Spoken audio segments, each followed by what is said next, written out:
everybody, to the 2016 IncisorTV USA Roundtable, staged here alongside CES in Las Vegas.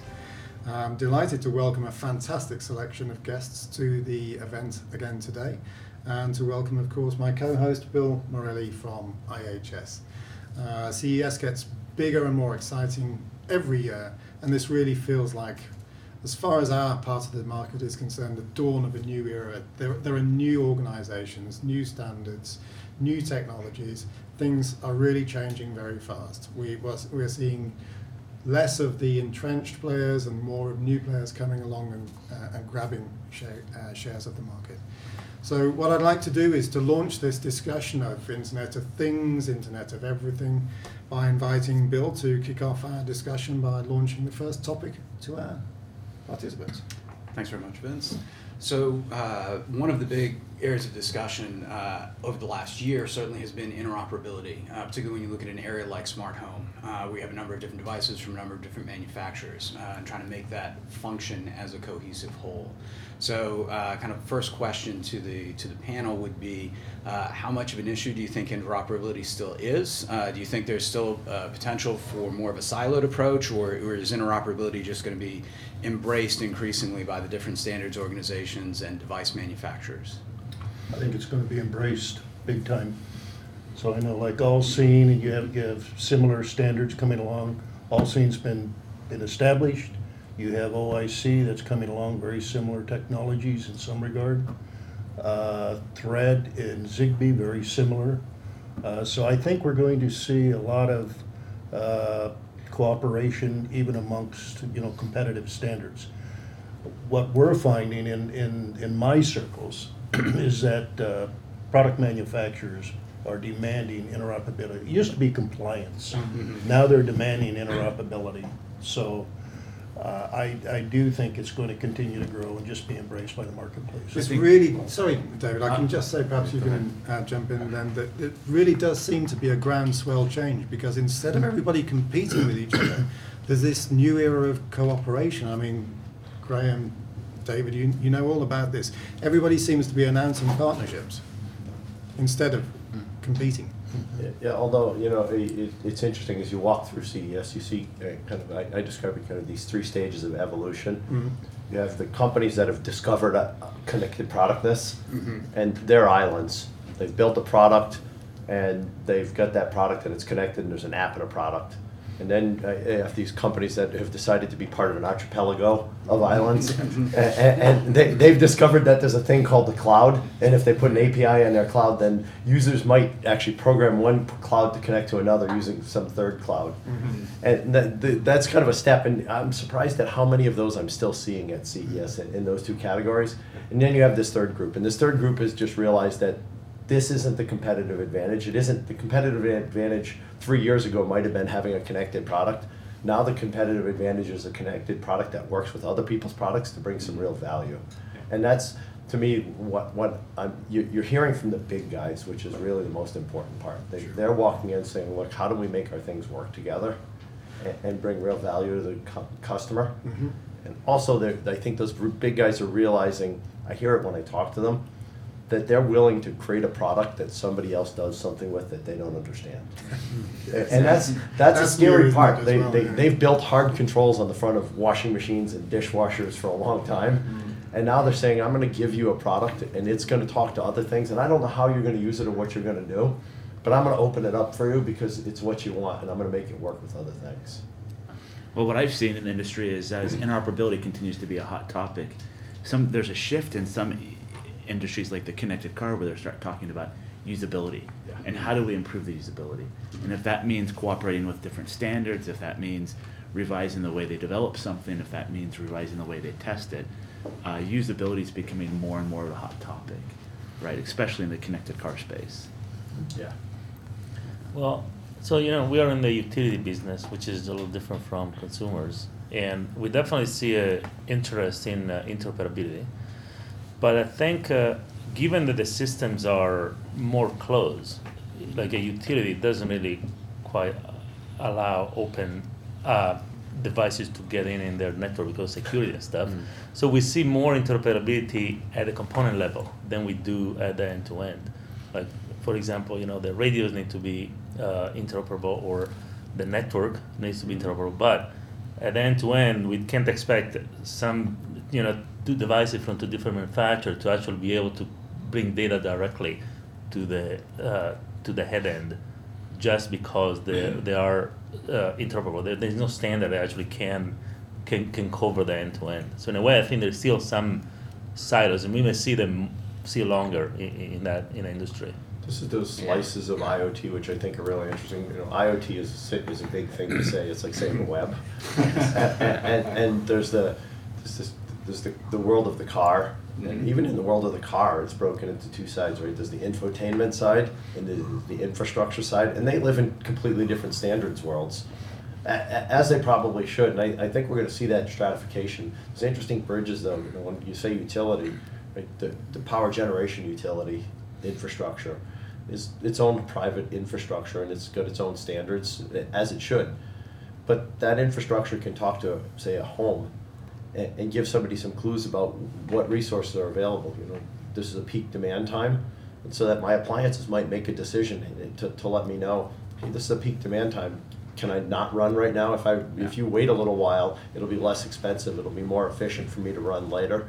And so that the edges of those different layers or verticals, however you want to slice it, of the IoTs will have connections. And I think that goes to kind of the different manufacturers' approaches right now too. Yeah, absolutely. I think it's also that when we discuss this, I think we should also look at, when we talk about silos, I mean, there's hardware. I mean, I'm from a hardware company and low-level embedded software company, right? And I think there's going to be still a lot of silos when we talk about the hardware, because there's going to be different needs. Mm-hmm. But stuff like IPv6 makes it possible. Everything gets an IP address, and that makes it possible to have these interoperability at some level.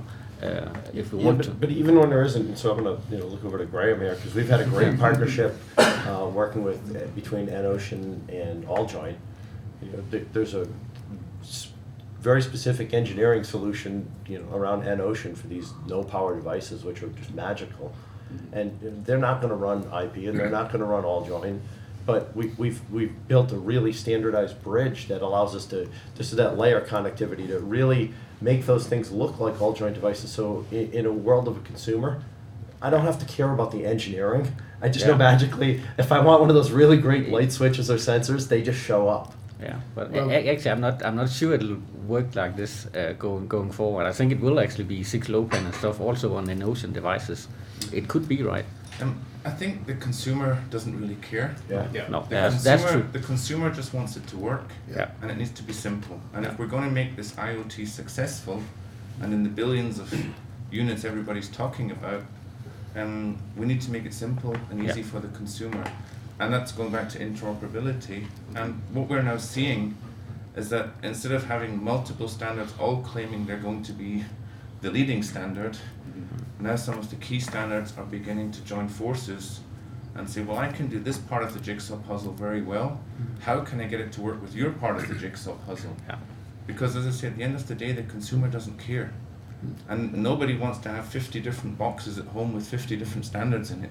You must be experiencing the interoperability challenges firsthand, though, Graham, because you've over the last few months you've announced partnerships with Zigbee, with Allseen, with Thread at a certain level, and many others as well. So your EnOcean energy harvesting based products are going into all sorts of new territory. Exactly. I mean, we are energy harvesting focused, and we do that very well, but we acknowledge that's just a very small part of the whole jigsaw puzzle, and we need to work with other standards to make it seamless and make it easy for the first of all the OEMs building the product and the system integrators, but also for the consumer. And our cooperation with Allseen is a perfect example of this. Yeah, and I think you mentioned, the consumer doesn't really care. So connectivity standards and interoperability had largely been at the connectivity level. So now we're going up into the application level. So that's where we're really starting to see, Allseen, Thread to some degree, but mostly OIC, Allseen, people like that. So that will allow the developers to come along in a real codified, standard fashion and start giving us these apps, and maybe some of them will be killer apps. Well, This is the I've been asked over and over again this question. What's the killer app? And I've had the same answer. The killer app is apps. Yeah. Right? The killer app is when I've got a room full or a house full or a car full of stuff, and I can download different apps that just look around and say, hey, would you like a security system? There's a security app. Do you have kids? Do you want kind of something for life, health, and safety? We've got one of those. Fitness, pick your area. So when apps come down and all of these things just appear to them, and that's really to me where we have to get. To Graham's point, I don't care whether it's NOcean or Zigbee or Z-Wave. All I care about is there an API that I can talk to over that, and engineers are going to make engineering choices. If I want to use NOcean because I want a mousetrap that doesn't need batteries, That's fine. Can all of this really work? I mean, is it all too much of a hope that this new cooperation between all of the various IoT standards is going to continue to be a It will happy get playing to field? work better. But there will always be another mountain I to think, climb. yeah, sorry. Go ahead. I think it's going to take time to sort out. I'm really reminded of what it was like 12 years ago when Bluetooth and Wi-Fi came out, right? And I remember people saying, Bluetooth's dead, right? It's not going anywhere, right? I remember reading article galores where it's gone, right? Wi-Fi is going to be dominant. It's a lot stronger, a lot more throughput, a lot longer range. But look, Wi-Fi's definitely found its niche, its use cases, and so has Bluetooth. So I think with all the different standards out there, I think it's going to take time. It's not going to happen next year. It's not going to happen the year after. It'll be 5 to 7 years to where the home automation world, the smart home, has got standardized technologies based on different use cases. The connected car as well, based on different use cases. The market will sift it out. It's going to sift it out. The users will sift it out quickly. And it's not like this has stopped. I mean, just before the show, the Wi-Fi Alliance announced the new Halo standard, arguably designed to compete with the other low-power wireless radio. So it's not like the radio evolution is stopping. It's not like the cellular carriers are all of a sudden not going to be pushing for side 2G, 3G, 4G radios and everything, 5G radios and everything. They've got. I mean, it's easy for Allseen to say, well, we don't care what the radio is. We just want an IP address. But clearly, the radio guys care what the radio is. Actually, no. So we say something very different. But we say make your engineering choices, right? Because these are really engineering choices. Right. From a user's perspective, it's just I just want it to work. I would argue that we've seen this story completely. So the Wi-Fi Bluetooth one is a good example. Yeah. I'd say there's another one which is the best one viewed with. So there was a time when you had two different HTTP stacks, HTTPS and SHTTP, and you had 3 or 4 different browsers on your machine, and depending which website you went to, you changed your resolution, you picked the right browser, you picked the right stack. Yep. And then we had HTML4. And what happened with HTML4 was all of the big guys got together and said, this is dumb, we're fighting over the wrong thing. Let's fight over content and delivery, let's fight over experience, let's fight over the real value in this thing and stop fighting over the technology profiles. Yeah. And as soon as that up-leveled, I agree with you, there's some timeline there. But the timeline could hockey stick away instantly if the fight changes from my protocol's better than your protocol to how do we bring real value because there's money to be made there. Yeah. And as soon as somebody discovered that HTML4 could deliver a great website to multiple machines, and that meant they could cut their web staff in half and deliver a lot more value to the user, boy, everybody adopted HTML4. We could see the same thing in this connected space in different domains very quickly. I think that's a great example of HTML4. Yeah. I agree. And that pain's got to be felt before that consolidation. It was happens. brutal, right? Nobody wanted to go on the web because of that. And then everybody wanted it was literally within 2 or 3 months, there was a pivot point where HTML4 dropped and all of the big websites flipped over. And that was really, like it's a tangible point in history where the hockey stick happened. And the hockey stick it didn't even have a curve, it just bent and shot up. Yeah. Bill, you mentioned the Halo standard by Wi-Fi. Wi-Fi is definitely one of the gold standards for interoperability. I worked for them for 3 years. I put out most of their products over the last 5 years, things that were running. But they're trying to get into the IoT space. And so it's going to take a while for some of these other new standards, even some that have been around a while, like AllJoy, to really get all the product developers' attentions. But that's really where the silos are gonna now start narrowing down. We'll always have silos. Yeah. You know, call them vertical markets. You're always gonna have medical and consumer and automotive and industry. Wi-Fi tried desperately to work in smart grid area, and they didn't make it. So, and that is just a lucrative market along with the medical equipment market.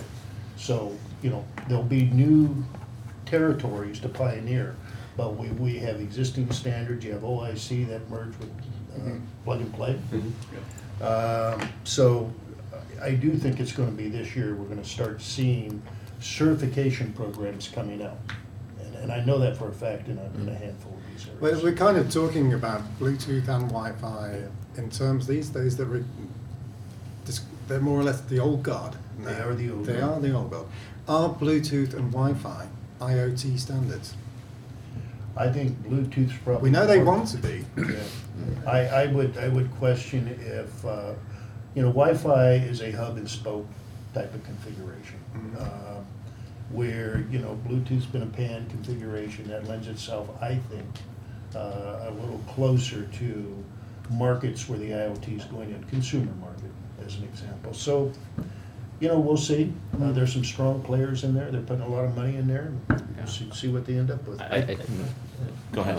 I tend to agree with you, except I still think that something could happen with Wi-Fi, because Wi-Fi has this enormous advantage of having the infrastructure in place, right? It's so easy. Big advantage is unlicensed spectrum. Sure. You know, I mean, that's rich. It's funny, I bubble this to a different level. Those are all just engineering choices. You can go to Lowe's, buy Iris. There's a little hub. It's a little white plastic box.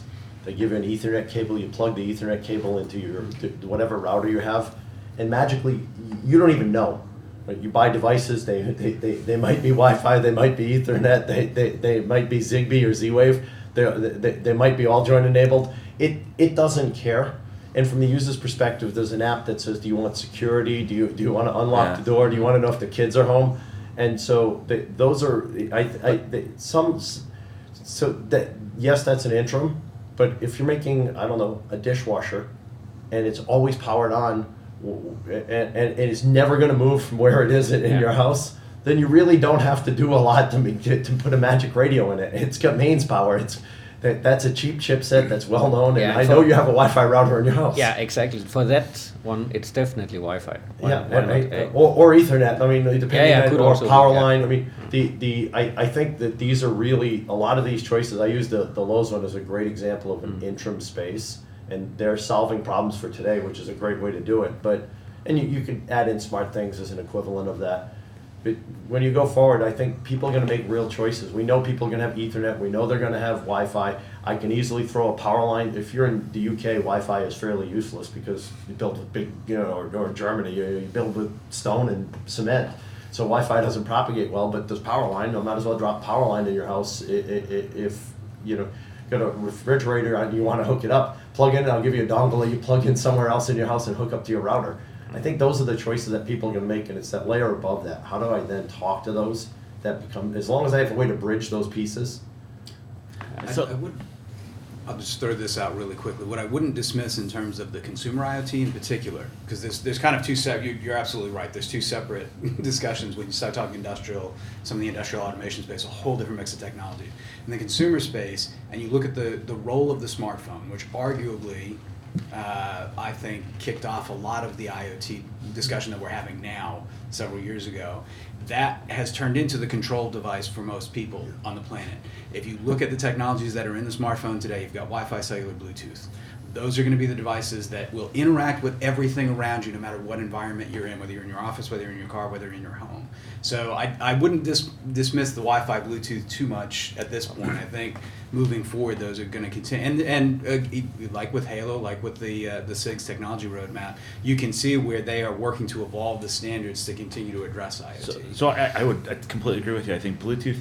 Well, let me back up. How do you define IoT? IoT is a very broad term. It's like we said earlier, the World Wide Web, right? So in my business, I define IoT as the last 100 feet that the user might interact with, right? And so in that last 100 feet, the cell phone or the smartphone is generally, and not in all cases, but in a lot of cases, that interaction device. So with Bluetooth Low Energy being natively supported in almost all the major smartphones out there, what we see in our business is we see numerous different consumer electronic devices tap into that technology. I mean, whether it be a padlock and no need to have keys, whether it be a door lock, whether it be some type of home automation, some type of just wearable device, the amount of Bluetooth Low Energy IoT type devices that are flooding the market these days is, I'd say, in the hundreds if not thousands daily.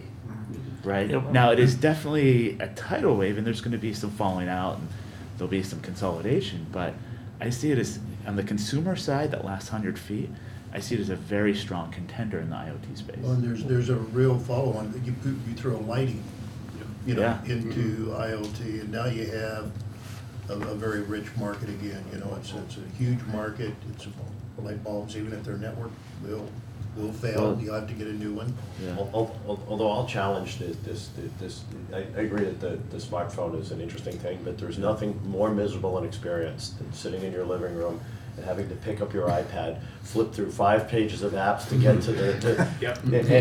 and there's this bunch of companies, say in the N-Ocean Alliance, that make these really amazing things called light switches, and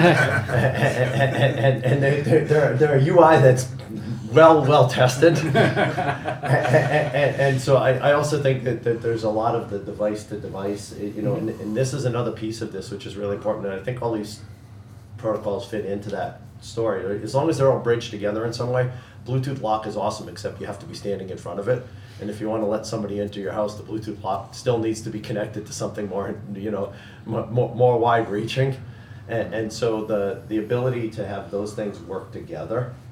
The phone is a great remote access device, and it's a great device to have in-depth interactions. But if you want to turn on the lights or turn on the stereo, or when you turn on the TV, have some set of things happen, then interaction at a local level becomes paramount to making that work. I would add, I'm sorry, Yeah, just okay. quick, I would add on the phone, because the phone also has NFC in there, so it's just need lots of radios.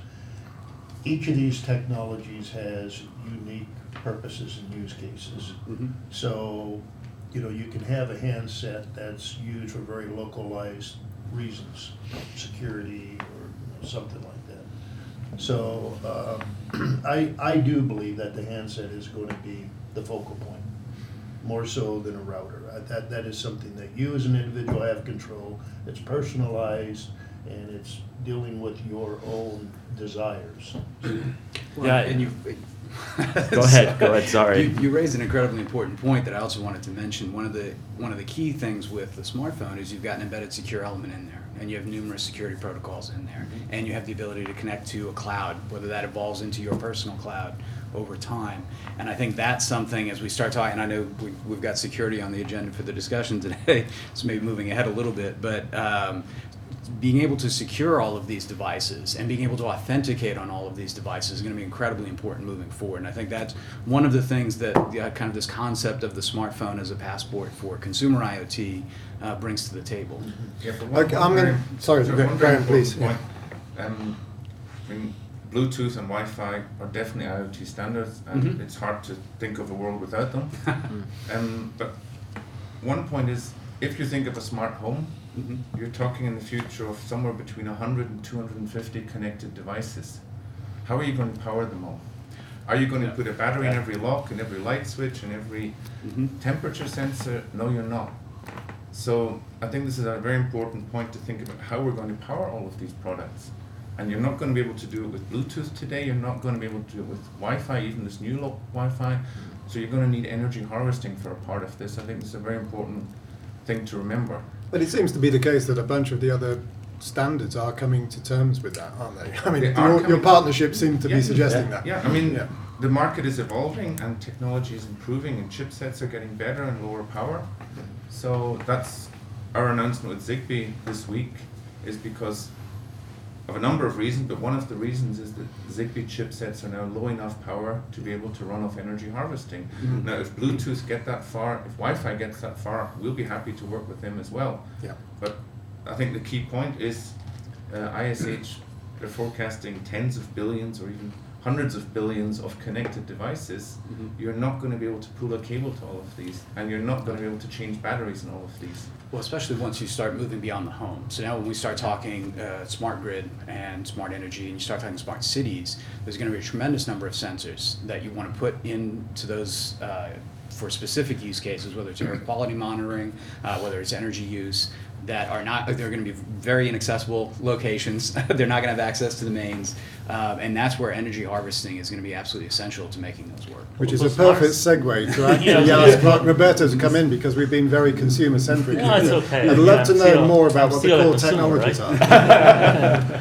But I think for smart cities is a good point. I think we're seeing heterogeneous networks in smart cities. So we're not seeing Wi-Fi or Zigbee or a network cellular. So in fact, we use any kind of wireless technology we need.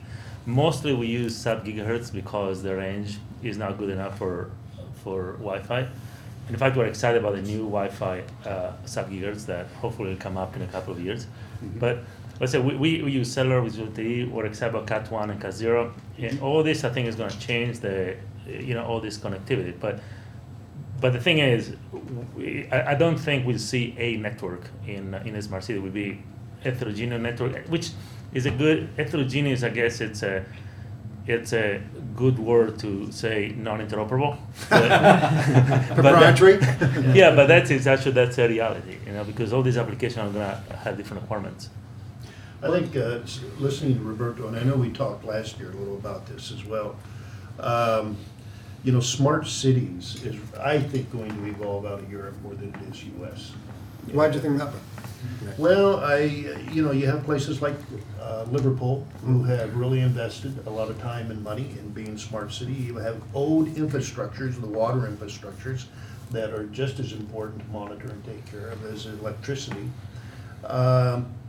And in the U.S., and maybe it's the same in Europe. In U.S., you still have a cultural thing to go through age-wise. I know we talked about this last year. My wife would get Tourette's if I tried to, network the whole house. But is smart city technology something that can be existed within existing infrastructure, old cities, or can it only ever really be properly? But I mean, we're seeing, for example, Envision America, which is a new White House, activity. That's gonna be 10, 12 cities or whatever. I think that's gonna be a big thing. We're gonna see streetlights, we're gonna see parking, and all that is gonna just make cities more livable. And I think it's gonna be both U.S. I agree, it's gonna be Europe, but I think it's gonna be U.S. too. But if you take the IoT stuff, once you start in the consumer space, once you start connecting devices, and you think about resource management, so water, gas, energy, and you think about resource management, you have your home, and that becomes kind of this Pico grid of resources to be managed, and that might include things like indoor air quality, et cetera. When that Pico grid can start talking to the city on the outside, right? Because now all these things are connected. To take all those things and say, I want you to be connected to be part of a smart city is probably an intractable problem. To take all these connected things and say, by the way, I want you to add a little bit of intelligence in them so that they can create micro markets within the home and then beyond the home, so that 3 or 4 devices in your home say, I want to start at the same time, and you maybe in Germany where PV is prevalent, and I want to run on my local grid. Those devices have a local auction to decide who's really going to run, because guess what? The dishwasher doesn't have to run now, but the refrigerator does have to run now. Or looking outside of that to say, gee, I'm going to run a washing machine that's going to release 40 liters of water into the infrastructure. Is this a good time, or should I wait a little because the water system is old and I can monitor that? The ability to add that capability in to bridge into the other parts of this smart city infrastructure is really possible only when you get enough of the stuff of the home that is smart. Yeah, but the thing with smart city is that some of the applications are critical, and they can run off broadband and consumers. For example, we make an IoT gateway for solar, and we can send data through broadband or we can send data through cellular. Well, broadband most of the time doesn't work because the consumer changed the password or whatever, and so he can't get the data out. Yeah. So it has to go through cellular in that case. Yeah. And so also when we talk about home energy, okay, one thing if it's a home energy consumer driven, but if it's a utility driven, it has to work. So you cannot rely on consumer infrastructure because it may not work. So that's something to think about. Vince, you asked if smart cities are, gaining traction. I'm kind of paraphrasing, but your question was, I think one of the advantages that smart cities and the technologies that are going to play in that market space is that governments will mandate, city governments and county governments will mandate that. Right now, in the consumer space, this is all optional. If I want a Nest device, I get it. If I don't have to. And even in the US, where smart meters are being installed, homeowners have the option to say no. Now they have to pay a little extra, but they have the option to say no today. Well, I think what we've seen with smart cities, I think you're correct. Historically, it has been Europe that's moved forward faster on the smart cities front. But I do think that tide is changing a bit, and the U.S. is catching up. That Smart Cities Week, as Roberto mentioned, the Envision America initiative from the White House. We heard AT&T earlier in the week, the developer conference, talking about the investment they're planning to make in smart cities development. I think there are a couple of factors from the municipalities that are helping drive that interest. One of them is we've seen increasingly kind of this urbanization in terms of population, and so we see an increasing number of people in space that wasn't designed to support that many people. We're seeing resource issues as a result of that and changes in weather patterns. So it's becoming more critical to monitor not just electricity but also water increasingly, and being able to manage that at a much finer, more granular level. So I think all of that is contributing to this stronger push in the U.S. for smart cities. We haven't even touched on transportation, which is a whole separate issue, and kind of the urban mobility issues around that. But all of those factors, I think, are helping to drive it, at least from what I've seen. And in the U.S., we've had green button for a little while, so that's supported by the federal government. But on the other side of this, I think, and I think this is going to come down a lot to utilities and the infrastructure side. Consumers are going to start paying a lot more for certain resources, and consumers are going to demand a way to manage that. If you give me a choice of using energy now for X or using energy in 3 hours for 0.5X, and you make that real and tangible, I'll generally shift to the point where I'm saving money. Yeah. And so I think the pull will come too, just because of costs in certain areas. Water is going to become one of those that's going to be really fundamental. It still have to be automated, though. So That you enable it to be automated to some degree, because if you're trying to do it just by looking at, okay, what is the cost right now, it's not working. But there are a lot of times where you push a button on an appliance just because you push a button on an appliance, and if a micro market happened where you get enough of a visual cue to let you know, pushing the button on the dryer now will cost you $1. Letting the dryer pick its time to run will cost you a lot less money. And there's still a lot of waste. Like, for example, in water, 30% of the water is lost from production to distribution, right? Because of leaks and stuff, and they're not efficiently monitored. And that's a perfect IoT application that has a direct value. Now, some utilities don't care so much because consumers pay anyways, but in the global scheme, that's a good problem to solve. And the other thing to remember is the actual electricity used mostly to create water, and the other way around. So they're absolutely connected. What we're seeing with the city governments is, okay, if we're going to make an investment in technology, maybe, and LED streetlights are a great example. So we're going to pay to replace the incandescent bulbs with LED bulbs. What's the incremental cost if we add some air quality sensors on there? What's the incremental cost if we add a microphone on there, so we can monitor for glass breakage or screaming or what have you? So I think they're starting to look at these more critically and say, okay, what else, if we're making this investment anyway, if we're talking to get a bond package or raise taxes to pay for this, what other value can we get out of this? And we're starting to see more sophisticated conversation around that. Yeah, I think we can admire some of the European activities that are going on. There's legislation in Europe that says that from about 2022, all new buildings will have to be zero energy. And there's other legislation in place that says by 2050, you will have to retrofitted your building stock from 2010 to use 80% less energy than in 2010. So it's not just about managing the resources, it's about using less of them. And I think that's so doable. It's not, I mean, Yeah. technology Yeah. allows it. It's not like Yeah. we have to invent new stuff. We just Yeah. apply what we have today. Yeah, and of course, to do this, we're going to need the Internet of Things. We're going to need all-seen. We're going to need energy harvesting. We're going to need this connectivity, because to save the energy, you need to know the status of the building, and you need sensors and switches. And we're going to need to talk to the infrastructure, right? Because Yeah. the other side of that is also using or contributing resources at the right time in the system to make it all work. Everything that we're talking about here, every aspect of IoT is all about data and the manipulation of data. How do we make sure that this data is captured, analysed and acted upon without creating a whole new raft of security and privacy issues? It's funny, Vince, I hear this all the time around data, and I always ask, exactly what data do you mean? Because, in my, say we're talking about the grid in my home. My home doesn't have to share a whole lot of information with the grid, and the grid doesn't have to share a whole lot of information about its status with me, other than at the point where I want to consume some resource from that grid. And I might say, hey, I'm about to consume this amount of resource from that grid. Is that okay? Is this a good time to do it, or is it or I'm about to contribute this amount? And so data can also be very local in this story. Yes, it can. Well, but would you, for example, that's a good example.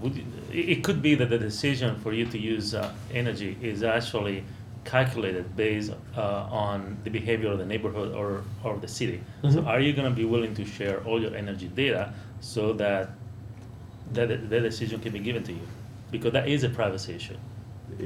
So I think it depends on what you mean as a consumer. Am I going to let you know everything I turn on and off? No, I already have to deal with that with certain large internet advertising companies, and I don't know that I want to give that away again to a utility. On the other side, I'm willing to tell you I want to consume or contribute this amount of resource into the infrastructure. But I think to Vince's point, I think like for example, we share our GPS location because it's used to give us traffic information on Google Maps, right? But I think it could be that in order to give you good information on when to use appliance, we need to use energy disaggregation, know exactly when you use your appliances. Well, so that is a problem. We're saying the same thing. I think we're saying the same thing. That there's a difference between everything in my house streaming data to some big data pot in the sky that somebody is going to use to decide when to have somebody come visit me to sell me insurance. Versus me wanting to push the button on the dryer and the dryer talking to the grid saying I'm about to use a kilowatt of energy.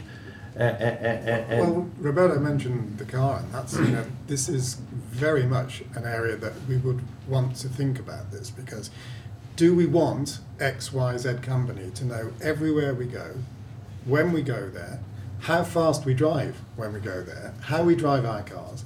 I mean, I actually raised this point at last year's Roundtable. Do we really want to get to the situation where our local governments know when we have exceeded a speed limit, and so that they can automatically take money out of our bank accounts? Google does. Well, I'm sure they do. Google knows the data, but they don't use that data. I mean, the thing with Google is very stringent ethical use of the data for privacy, but it's a one company. I mean, I think as long as the company acts responsibly is fine, but once we start sending data someplace to the cloud and available to anybody, it's a different issue, right? Okay, so let's take a half step back just for a minute, just to reframe this conversation a bit. It's wonderful to think that everyone's going to add all of this hardware to all of these devices just out of the goodness of their heart and because consumers want it.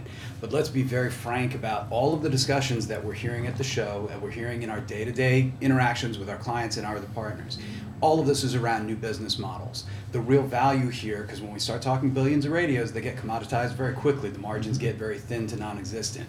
The real value here that everybody's looking for is how do I move up the stack, how do I provide services? The only way you can provide services is by accessing and sharing data. And there's even been discussion around data brokering as a business model moving forward. So it's kind of, I don't want to dismiss the sharing of data and just saying, oh, well, it's all going to be local data and it's all going to be okay. Like Google with Nest, Google's an advertising company. At the end of the day, I agree they may have ethical standards, but they're selling advertising. That's where their profit's coming from. The Nest is a great experiment for them, but they're very interested in knowing if you run your house at 50 degrees, they're going to send you advertising for sweaters. You're on your house at 85 degrees, they're going to send you advertising for shorts.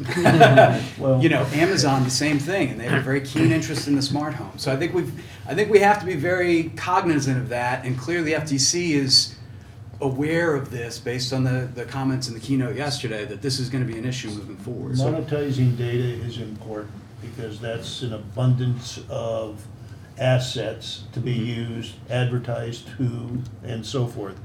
Cities are starting to look at privacy laws more along the lines of fraudulent use of the data as opposed to, sure, you can share the data. But I personally think there'll have to be standards with regards to the packetizing, the formatting, the protocol of the data, so it could be used by different people, and there'll have to be filters on what could be used. But privacy is an obstacle because there is a marketplace for using that data. We see it in localized malls. You go in and, you know, some access point grabs you and says, oh, we've got your local data, you've been in here before, or we picked up some data elsewhere, so we're gonna navigate you over by the sweaters. I mean, to add to that, the whole wearable space, the IoT space. Yeah. I mean, do you think Fitbit's really making a lot of money off little, $5 pedometers with a Bluetooth chip in it, right? I mean, that's going to be a $15 hardware box But shortly. But it's all the data that it's collecting, and they're trying to monetize somehow. Yeah, and so I'll play on that. Come back to, I don't know, I'm going to pick the home again, but Yeah, that's you fine. could play it anywhere. In the home, when a bunch of devices have APIs, right? So there's I describe it as the troika of importance when you're building a device, right? User provisioning, device provisioning, service provisioning for that device. But when that device has an API, that troika is I, the manufacturer of that, sell you an appliance. I've provisioned you, I've provisioned your device, I've given you an app, I give you some service on that. But as soon as I give that device an API, there's then an ecosystem of app companies which are completely independent of that. So this idea that this device is going to send data to some unified place, that yes, I as the manufacturer, I'm going to have a service and support with you, I'm going to have a monitoring with you, I'm maybe going to sell you filters for your range hood. Independent of that, there's this kid in Latvia who created an app who's that may listen in on your network because you wanted his security app for 99 cents. And that API open, which is the same thing that happens in your phone, by the way, and the same thing that happens on your computer, on your network. This other layer adds a different data dimension into here. And so there's the troika of what the person who builds the device does, Fitbit. As soon as Fitbit opens up a local API so my Fitbit can say, tell my house where I'm standing in the house, there's a completely different layer, and that data story becomes a very different story. Yeah. And then there's people, the infrastructure who'd like to talk to something in my house, maybe a home controller, or they're going to give me a home controller, maybe it's called a smart meter, that's going to be able to monitor some of that usage. That's yet another layer, but that's just another app layer on top of this. This data layer becomes very imbricated very quickly. My head's actually starting to hurt because with all of these existing standards that we're already talking about within the IoT, are we now going to have to see a whole new layer of privacy and security standards within IoT as well? Yeah, we saw. Look, I was involved in this stuff in the web. Yeah. We had all of this great stuff for the real world, and then the web came around, and people started asking questions about what does it mean to digitally sign something? What does trust mean? What is a privacy statement? What happens if you change your privacy statement? Well, can you really sell my data? What is my data? We already asked all these questions once. We know, and then guess what? Mobile happened, and we did it all over again. And it's gonna happen all over again in this space, and it's gonna be wash, rinse, repeat. I think it's both data formatting, like you said, and privacy. Because, for example, we did some project last year on data collected by utilities, and we had difficulty correlating data taken from two different sources, which still was energy and water. It wasn't like weather and Fitbit. Yeah. And to do interesting things, we have to have some way of having some formatting standards. And we talk about wireless standard, but I think that's okay. I think we're making good progress there, and there is always abstraction layer. So at the end of the day, through IP or whatever, but the formatting is going to be hard. So This, Vince, I'm sorry, this layer, this kind of, this, you described it as formatting, I'd say it's this interface layer, so we're saying exactly the same thing there. This is where it becomes really important, right? How does my layer talk to your layer about either what it's gonna do or what it wants to do or what it Right. did? Yeah, because saying that the data is in the cloud, and so we can analyze it is not quite so easy, right? Because like I said, like we tried to do it. I was involved in it actually hands-on, and sometimes it was in UTC, sometimes it was in Pacific. It's just that, and some data was taken every minute, every 5 minutes. Some data was missing. Just that is hard. It's manual, and it takes time. It just Is this an area where you think we'll see are likely to see more government involvement and regulatory efforts around that? We're seeing some. For example, in smart cities, we see open data, and there are some companies that provide some API with standardized data, and that helps. I think you mentioned, or someone mentioned, the idea of adding different sensors to a streetlight. Oh, you did, Bill, right? Yep. And that may enable new application, because once we get data, somebody can create new value. So there is always we always try to say, okay, we don't deploy anything unless there is a proven business value. Mm-hmm. On the other hand, if we don't try things, we may not find out, right? So we got to try it out, then make the data available. I think in US we're seeing that. Open data, Chicago, Seattle, many cities have open data. It's still limited. Well, this throws out a whole new aspect, though, doesn't it, really? Because most of the standards that we've been talking about up until now have been around about connectivity and making things work together and so on. And that's all been driven by the industry. Whereas a lot of this security stuff and privacy stuff may be government level regulatory standards. And that is not, whereas the trade organizations have been able to manage their standards semi-globally, we're talking about lots of different countries now who might each have a different view on how they want to manage privacy and security standards. Can that ever work?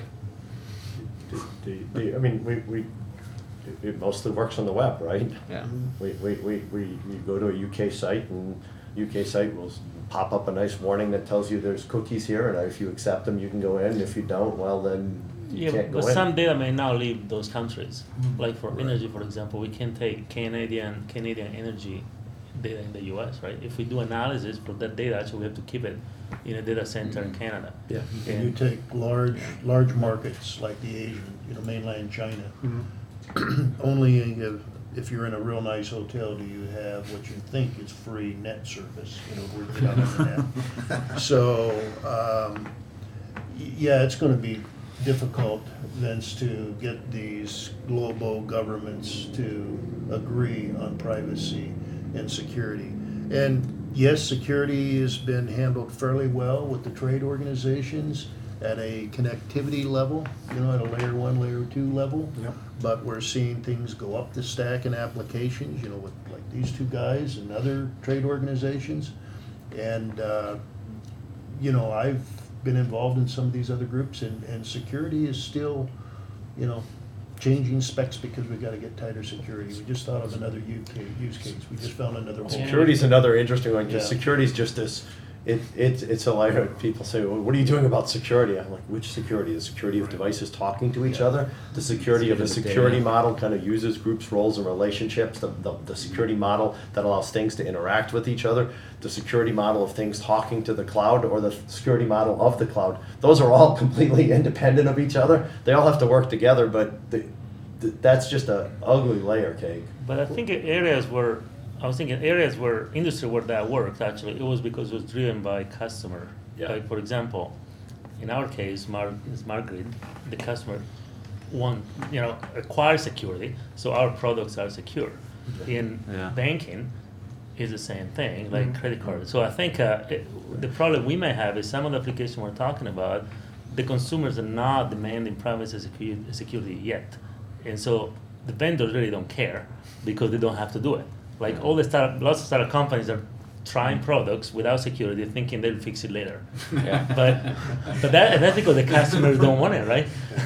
Or they want it, and once the hole's found, the OEMs are going to be scrambling to fix it, and the regulation gets involved. I think if you look at some of the connected car scenarios that where holes have been found over the last year, I mean, there's a lot of regulation discussion going on in those areas right now because there's some real issues that have been found with security in the car. Well, we're seeing that in the home, and there's just a story earlier this week about Comcast running into a problem with its Xfinity home security system, where they discovered a Zigbee radio jammer could suddenly cripple the whole system, and the hub wasn't programmed to call out if the signal was lost from any of the sensors. So it's a basic problem in the security area, and this is the kind of thing where I think Lowe's, to your earlier point about Lowe's, I think it's great that Lowe's is making a push into the space at a price-aggressive price point.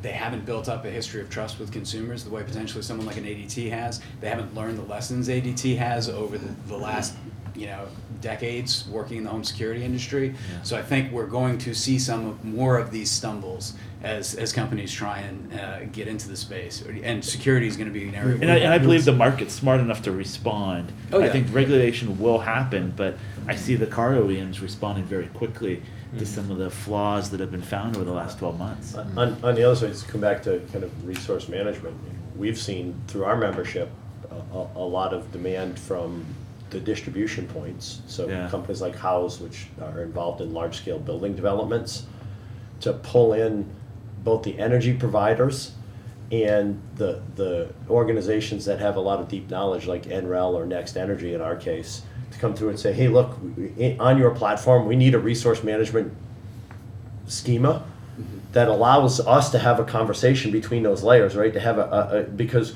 we know that we're going to need one. And so we've actually had the demand, and I'm using resource management as a real one, where those companies have come in and said, look, we're talking about housing developments of 20, 30,000 units, and the energy companies are coming to us and saying, you need to figure out how you're going to manage energy in those units.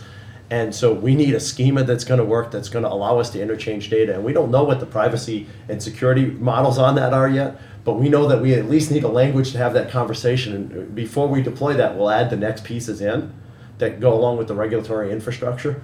But so some of that is getting pulled through now, and that's really channel-based. The retail channels are asking for certain things in terms of security and accessibility in products. The energy, the housing channels are starting to ask about resource management because it's becoming a real issue in Europe and even in the States.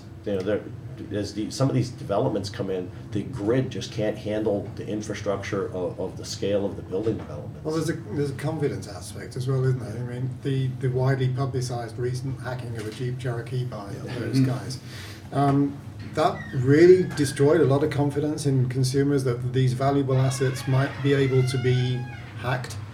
What can we do to bolster that confidence again? Because this is something that could really damage the whole rollout of the Internet of Things. Well, Wi-Fi had a hurdle with trust. You used the word trust, Bill. In the days where people just didn't believe the security was strong enough. What are we going to do? I think there'll be high-profile marketplaces, and automotive is one because there's a real safety aspect if security is violated there. So I think it's a high-profile, a lot of money obviously behind automotive. You've got your Connected Car Consortium, Jasper, and others that are actually trying to work together on 1609 standards that the U.S. has. So I think we'll see that, but that is just an extremely slow process. The government itself, automotive makers want to make sure it's just rock solid. So, but I do believe it's going to be the high-profile marketplaces that are going to start bearing fruit in this area. I think mentioning the consortium is an interesting point, because if you look at what's going on with auto, obviously there's some efforts there by a broad group to create kind of a framework around what does this need to look like. On the industrial side, I know the Industrial Internet Consortium has been spending a lot of time trying to create a framework for what does an industrial IoT deployment look like? What are the different layers? What are the different components? To get some amount of standardization. And there's a lot of interest from the key players, the ABBs, the Broths, the Rockwells. We don't have that in the consumer space, in a broad sense. I would actually hold that. I think maybe 6 months ago I would have said yes, but my experience has been that the big channels, and when I say the big channels, the ones that fit in like the top 5 of retail channel, have come in and to us and said, look, we aren't going to sell stuff through our channel unless there's a model. So they're doing the same thing. They're just doing it saying, look, we know that right now we're selling things that are insecure, that cause problems, that have high return rates, that have all of these issues. We need you to address them. And they tick off a few of these issues. And one of those issues is we need a security model that we know is there. And they're gonna demand that, and I'm watching them demand that all the way through back to the people making products. Because they're saying, look, we're the number 2, number 3 retail channel in the world. We're not gonna sell your products unless you meet these criteria. What would be interesting though is if we see a group of those individuals, maybe an Apple, maybe a Google, Amazon, Walmart, Lowe's, etc., form a smart home consortium where they say, look, this is what the framework should look like. We're not going to dictate everything in the smart home. We're not going to say every smart home needs to look exactly this way because that's unrealistic. But broadly speaking, this is the security element of it. These are some broad guidelines for security. You need to meet these criteria. This is interoperability. This is the bare minimum you need to do for interoperability, etc. That kind of thing, I think, could really accelerate growth in the smart home. Or they could join consortiums that are already working on it. I think this is a different problem. The consortiums that are working on it, we're working on tech in the inside. And when people ask me about privacy, I say, look, that's not my problem. Privacy is and I mean that in a really, in a very educated way of understanding it. Privacy is a business problem and a social problem. It's not a problem of my protocol. You can't put privacy in a protocol.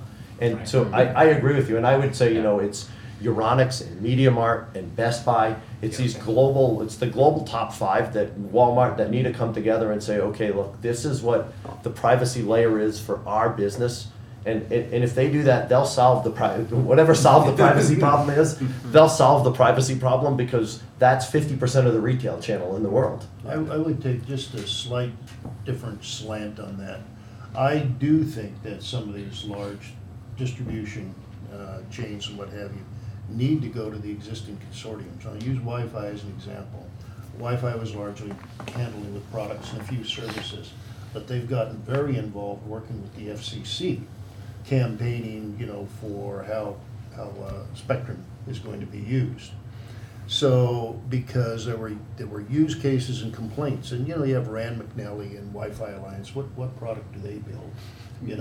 So there's I think there could be an argument for a Walmart to come to an AllJoyn or something like that.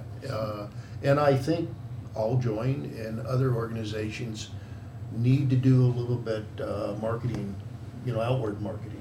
Most of these places are inward marketing on what the logo is going to look like. So I have to agree with you. I think from a security aspect, I think a lot of it resides with the alliances. Yeah. The reason I say that is I think the technology, speaking specifically with Bluetooth, the technology itself is quite secure. But full disclosure, we offer a service where we'll do security analysis on devices for consumers. And when we do those analyses, what ends up happening and what we find is it's really HMI issues that are exposed from a device OEM perspective that then they'll all of a sudden open up doors for security issues. So that's in this layer cake.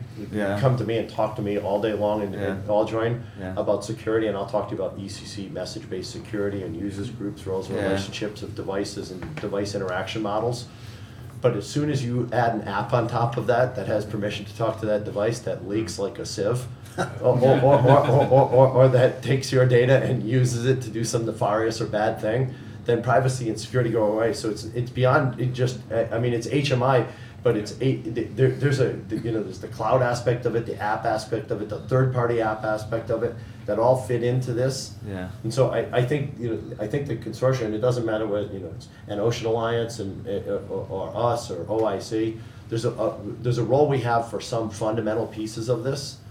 There's much bigger pieces that I think the retailers, the channels, on the infrastructure side, the infrastructure providers are going to have to play to ensure that. I agree with you. What I'd like to do is to finish off by throwing a question out there and each of you giving me your thoughts on this. I'm listening to everything that we've said here, and I've obviously done now a bunch of these IoT roundtables, and it seems that just as a whole lot of good things are being put into place to get us closer to IoT being a reality, we're all realizing that there's a whole lot more stuff that needs to be sorted out, whether it's security, whether it's privacy, whatever.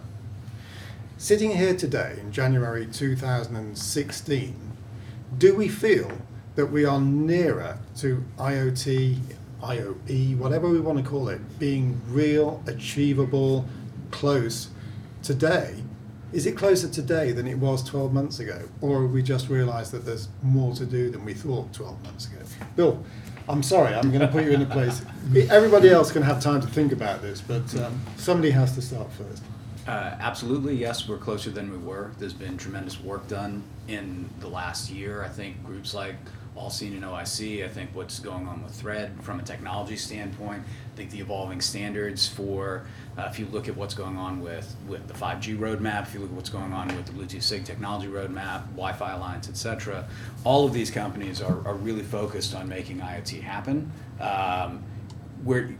I don't think IoT is ever going to be a market like a traditional, like HDTV or like Blu-ray players or like smartphones, where all of a sudden magically 2018 the hockey stick growth is going to start. IoT will happen, absolutely, in every single aspect, every single one of these vertical applications, absolutely going to happen. The only variable is how long it takes to get there in each one of those. It's an evolution. It makes absolute sense, embedding intelligence and connectivity in these devices. We're well on the way to making that happen. The challenges you've mentioned, which are all very real, are going to be the real determining factor, and that's the tricky part for me as an analyst in doing the forecast. That's really what the variable is going to be, and how quickly the growth happens in each area, from my perspective. But yeah, absolutely, I'm more optimistic now than I was a year ago, and I see a better future for IoT now than I did 12 months ago. Philip. If you look at the questions we're getting today, these types of questions, and you look back 12 months and you look back 36 months. 36 months ago, it was, which radio am I going to use? Yeah. 12 months ago, it was, am I going to build a standalone product, or am I going to be part of some group that has a protocol, right? Am I going to build my own protocol? Today we're asking the really great questions about security, privacy, interoperability, which are really, the level of those questions has come up so high in the conversation. And it reminds me of that point in the web where we started talking about trust, and privacy, and security, metadata, data sharing. And when you bubbled it up, that was because the marketplace was happening at that point. I feel like we're exactly at that same point. A year ago, I would have said something completely different. Now we're asking really good questions about this, which means we're getting into the meat of the business layer of the work. Right. Okay. What about you, Nick? Totally agree. We're a lot closer. I think it is going to be an evolution. I think we're going to find new areas even beyond security and privacy that are going to get a lot of attention. Applications. CTIA and University of Central London are working on seeing how secure and how solid apps are being built, because Play Store and Apple and all that don't want junk coming through them, and the carriers really don't want stuff interrupting their, the rest of their business. So it's going to be new areas. It's going to be an evolution. Really exciting. Okay. So yes, definitely better. Yeah, absolutely. Mr. Martin. We're in a much better place now than 12 months ago or 36 months ago. I was very excited going to the All Seen booth at CES this week, because you see the smart home actually working, and you have one app to control it, and there's Bluetooth technology, there's an Ocean, there's Zigbee, there's probably others, but it's all working. So with the standards coming together, with great initiatives like the All Join, we now have the technology in place. We didn't have that 36 months ago. It was completely fragmented, and everybody was fighting against each other. So now we've got the technology in place. It's more like, how is the market going to adopt it, and how quick, and what are going to be the killer apps? And I think that's the tough part of this. Roberto, what's your I think view? what I've seen in the past 12 months is moving from understanding that we need standard interoperability, understanding that we need to work with partners, to focusing on business value. I'm talking more about the industrial space. So what is not so much a technology play that obviously help us to partner with others more easily, help us to reduce costs, but also to focus on new business value for specific applications. For example, in a meter network, we also add streetlights, or we add parking, and which is a typical IoT scenario, but we do that because there is a business value specifically for the end user. So, and I think this is, when companies identify the money, that's where things start to accelerate, right? So I think this is why I think there's a sign of acceleration. Okay, thank you, Jens Christian. Yeah, sure. I also think that we've moved a long way, especially in the consumer part of things and the smart home. The industrial space, I think, still has a long way to go, but at least it's moving now. Mm-hmm. Of course, I mean, the utility stuff, yeah, that has moved quite a bit, but all the rest of the industry, the professional market, maybe even healthcare, at least in the hospitals and so on, needs still a lot. It's still very fragmented, and I mean, this is actually good for a company like RTX, because this is now we want to go and play there. Yeah. So yeah. Okay. So David. I definitely think we moved a lot in the last 12 to 18 months. Mhm. And I think there's also another big greenfield out there. I think, as I agree with my colleagues previously, there are a lot of new opportunities that I don't think we've quite discovered or quite understood. And one thing that I like of what we've done over the last 12 months generally as an industry is there's been more collaboration across alliances. And I think that's been powerful. Why has that been so powerful? It's because people aren't saying this word a lot, but it's one of my buzzwords I like. People are focusing on usability from a customer perspective. As people focus on usability from a customer perspective, it's going to drive that collaboration. Yeah. And it's going to drive the market to be pulling these devices and using them. Right now, as we talked about earlier, there's a lot of push. Hey, here's this new great idea, try it. But as we get usability and continue to improve it, there's going to be some great new applications that are going to be pulled by the market. And that's where the IoT then gets cemented in the industry. And that's where we really can declare success and victory as an industry in multiple alliances. Okay, well, fantastic. This has been great. This has been a really good discussion, and I'm excited about this whole situation because it really does seem like this IoT thing is it's getting bigger every day, every month. There's this amazing new spirit of cooperation between all of the other people, or between a bunch of people that we all previously thought of as competitors. And I think it's safe to say, based on the conversation we were having before we started filming, that the Internet of Things will become a reality somewhere between 1 and 20 years. Thanks very much, gentlemen. I look forward to the next event. Thank you. Thank you.